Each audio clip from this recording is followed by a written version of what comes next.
is going to be pretty cool. I am basically going to give you the reason why I went off on my own and started a company. The foremost reason is I can't stand that every tool calling demo uses the get weather function. Agents are so cool and they are so intelligent, and yet what we're strapping them with is getting San Francisco's temperature. It just bugged me. I couldn't stand why this was the use case that kept cropping up, because it was such a powerful technology. And so I literally started a company about this. And I'm going to share with you today the insight by which I came to that enables tools that are better than getting the weather, and why getting the weather is so common. Not literally, but you'll get the point. I'll start by saying, what is an agent? Because everybody defines this differently, okay? And it's really important to define this when I talk about this, because it's actually commonly debated what an agent actually is. So I'll give you my definition. It's not by any means like the definition, but it is what I consider to be an agent. You have to have some text medium.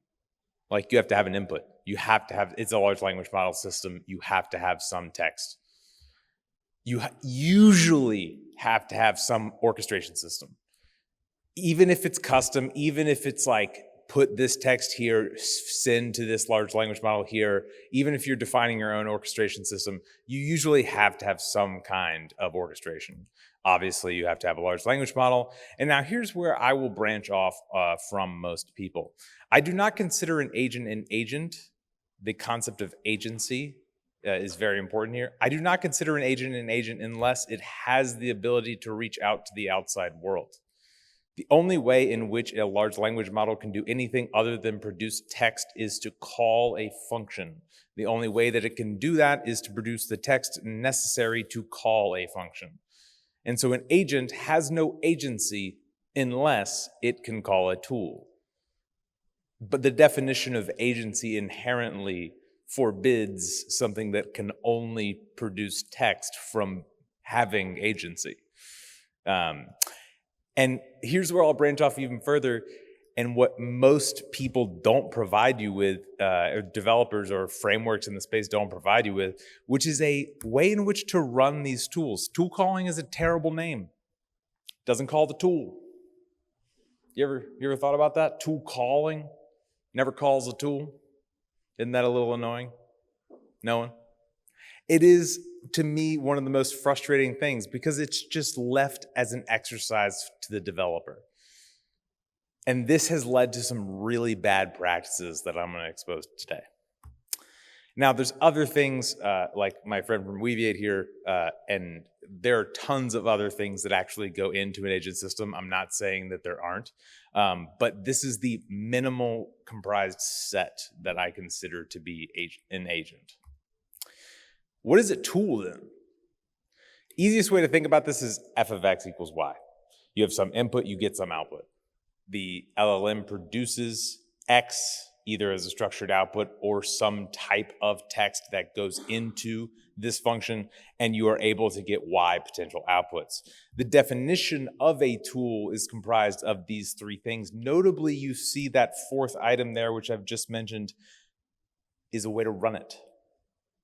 The often forgotten piece of all of this, which is, how do I actually run it once the LLM predicts it? Are you relying on something like LangChain? Are you relying on some orchestration framework? Are you just hand rolling it? Have you ever thought about how important that decision is? So let's go through this tool calling process. You take those definitions and you give them to something like OpenAI, right? O1 Mini, etc. It comes back with some JSON or some structured output to call that function. You run those tools with the predicted parameters. Again, most of the time this happens in the client application because most people aren't even aware that they are doing so because of the concept, again, of tool calling, not actually calling the tool. then you usually take those tool results, feed them back to the LLM, and then get some type of informed result based on the output of that tool. This is generally the process of tool calling. Pop quiz. Who can tell me what this is? Nobody knows savants in the room? I can't either. But shouldn't an LLM be able to? It can't. Not even O1 Mini. But you give it a tool, and even GPT 3.5 Turbo gets this right. And more complicated, all the way up to 12-digit multiplication. 100% accuracy. Isn't that kind of cool? This is on Arcade's blog if you want to go check it out. But not even O1 Mini comes close by itself. And so yet we're strapping it with Get Weather. And so this is what frustrated me so much, is we were able to make some of the most intelligent, interesting systems ever. And yet we didn't take that software that we've been using for the past 20 years and apply the best of the best to this new intelligent system. We gave it Get Weather. So I want to tell you about how I came about this, and I'll give a travel planner agent as an example.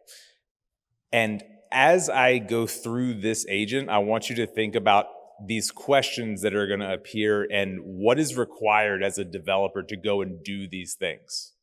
So check a calendar. How do you access that user's calendar? How do you actually go to Google Calendar and access it? How does the agent actually make the event on the user's calendar? Finding the flight, what services do you use? What's the frequent flyer profile of that user? How do you book the flight? Get the credit card of the user. Have you ever noticed that even Operator doesn't actually book the flight? It never goes to the stage of actually booking it, it always just finds it. Why? Maybe you want to notify your team over email or something like Slack. How do you send the Slack message? Do you send it as a bot? Most people do. Why can't you send it as you? And the answer is, what I found when I was originally trying to make an SRE agent to fix bugs was everybody kept asking me, how are you going and getting that data from Datadog? Because that's my data. And I got this question enough times that I realized that what people really needed were two things: auth and integrations. They needed some way of talking to the service and some way of authenticating as that user. Some way for these tools to act on behalf of that user. And the big discovery I had was they shouldn't just be able to work for you, they should be able to work as you. And that's when they become really helpful. It's not just getting the weather, it's getting your weather, where you are, and your email, your Slack. All of those actions pertaining to you, the end user of that agent. And so this concept of agent auth came about. How do I authenticate the agent on behalf of the end user?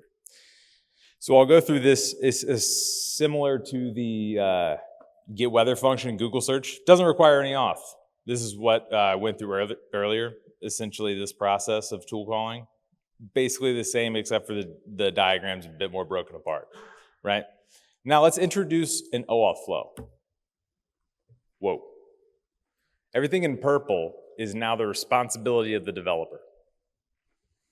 And so if you go and look at all of the MCP servers that are coming about, I know it's all the craze, what do they all do when they're strapped with this responsibility of going and getting personalized data using something like OAuth? This static environment variables, one user, one tenant, one piece of data, terrible security practices, hard-coded scopes. Oh, let's give our Google OAuth token to a service that just came about. That's just a terrible idea in general. Those are refreshable tokens. They can take everything you have. let's cache it in the front end so that everybody can view all of our users' tokens in the browser. I'm not kidding. This is public code.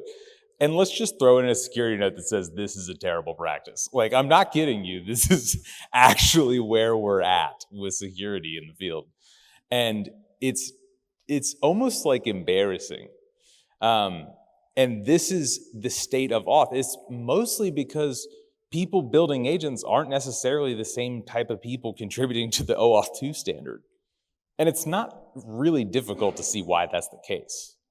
Like, those two types of developers aren't usually the same. And so, bringing this together is the reason why I started Arcade. Arcade sits in the middle and makes it so that you don't have to worry about any of that. It does the auth and the integration part.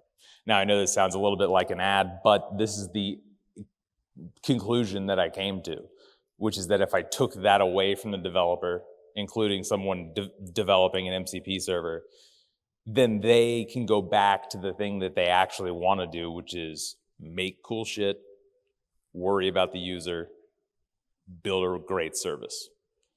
And that's all they have to do.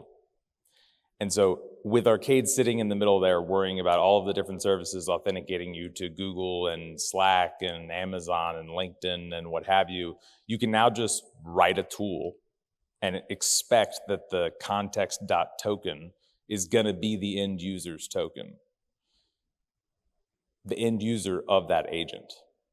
And so you can write a tool one time for every single tenant and have truly multi-tenant agents, which is really important because today, that's just not possible, basically.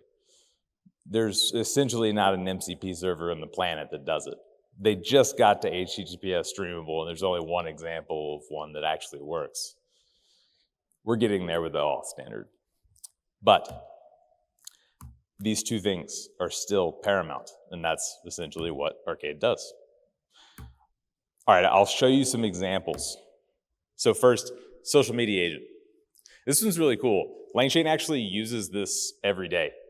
So if you go to LangChain's Twitter or like LinkedIn and you see it posting, it'll actually post using this social media agent. It uses the agent inbox UI, but it goes out to the internet and it finds interesting links based on content that the LangChain team puts in. And it goes and searches and gets images and gets information, kind of like something like deep research would, curates that content, and then makes posts.